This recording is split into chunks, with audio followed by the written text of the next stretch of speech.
بسم اللہ الرحمن الرحیم۔ میں عائشہ رضی اللہ عنہا کے پاس آئی، وہ نماز پڑھ رہی تھی۔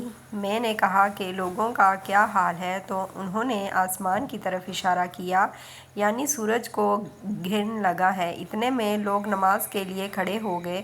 حضرت عائشہ رضی اللہ عنہا نے کہا، اللہ پاک ہے۔ میں نے کہا، کیا یہ گرنا کوئی خاص نشانی ہے؟ انہوں نے سر سے اشارہ کیا، یعنی ہاں۔ پھر میں بھی نماز کے لیے کھڑی ہو گئی، حتیٰ کہ مجھے غش آنے لگا تو میں اپنے سر پر پانی ڈالنے لگی۔ پھر نماز کے بعد رسول خدا صلی اللہ علیہ وآلہ وسلم نے اللہ تعالیٰ کی تعریف کی اور اس کی صفت میں بیان فرمائی۔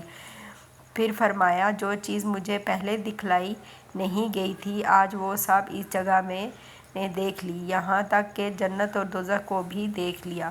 اور مجھ پر یہ وحی کی گئی کہ تم اپنی قبروں میں آزمائے جاؤ گے۔ مثل یا کرب کا کوئی سا لفظ؟ حضرت اسماء نے فرمایا، میں نہیں جانتی۔ فاطمہ کہتی ہیں، یعنی فتنہ دجال کی طرح آزمائے جاؤ گے۔ کہا جائے گا قبر کے اندر کہ تم اس آدمی کے بارے میں کیا جانتے ہو؟ تو جو صاحب ایمان یا صاحب یقین ہوگا۔ کون سا لفظ؟ فرمایا حضرت اسماء نے، مجھے یاد نہیں۔ وہ کہے گا، وہ محمد اللہ کے رسول صلی اللہ علیہ وآلہ وسلم ہیں، جو ہمارے پاس اللہ کی ہدایت اور دلیلیں لے کر آئے تو ہم نے ان کو قبول کر لیا اور ان کی پیروی کی۔ وہ محمد صلی اللہ علیہ وآلہ وسلم ہیں۔